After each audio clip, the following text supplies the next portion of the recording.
Chapter 5, Karma Yoga, Action in Krishna Consciousness. We are active beings constantly making plans for the future. Our thoughts manifest in actions, repeated actions form habits. Those habits make up our character, and that character determines our destiny. As Teilhard de Chardin famously commented, we are not human beings on a spiritual journey, but rather we are spiritual beings on a human journey. Every journey starts with a step, and in chapter 5, Krishna explains how to take steps in the right direction. There are steps leading to further entanglement in worldly complexities, but there are also steps leading to a life of liberation, freedom, and tranquility.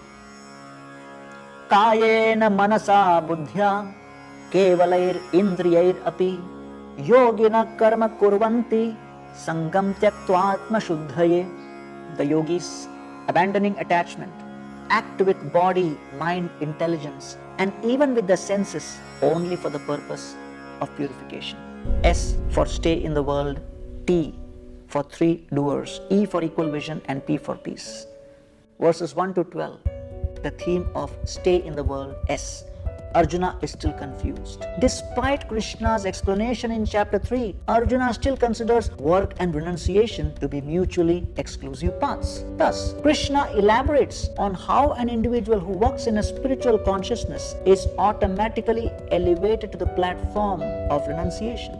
If one engages in righteous work, offering the results to God, all the while keeping alert to the ultimate goal, then such work becomes worship. For most people, it would be premature and detrimental to sever themselves from worldly relationships and duties in pursuance of spiritual perfection. Thus, the path of Karma Yoga offers a progressive means of spiritual development while simultaneously staying in the world. Just as a lotus leaf is surrounded by water but remains completely dry, one can stay in the world and still remain aloof from its influences. The next theme, verses 13 to 16, consider three doers, T. While living in this world, however, one can easily assume the mentality that they are the director, the controller, and the breadwinner. In reality, Krishna explains there are three doers in any activity: the individual soul, the super soul, and material nature. What to speak of controlling the results of our activities? We are barely in control of even the physical and mental tools with which we perform those activities. The individual soul can only desire. That desire is then sanctioned by God, who resides within the heart as super soul, and then the ability to perform that activity comes from material nature, which arranges the necessary facilities. Just as an infant lacks the ability to ride a bike but can still pretend to do so with the help of stabilizers, in this world, the individual soul is constantly supported by the super soul in the heart, who provides all the knowledge, inspiration, and facilities to function. The next, verses 17 to 26, the theme is that of equal vision, E. Since the super soul resides in every living being, the advanced spiritualist is able to see every life form, be it a plant, animal, or human, as a temple of God. In this way, utmost respect is given to every living being. Different bodies with different qualities are produced according to one's past actions, yet each entity is of the same spiritual quality. Thus, the spiritualist is not only free of racism, nationalism, ageism, and sexism, but also speciesism. Verse 29 speaks of P or peace. This chapter emphasizes the temporary nature of this stay in this world.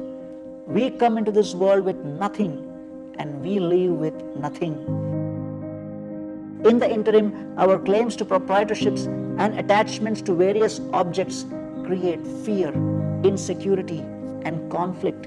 Change is a constant theme in this world.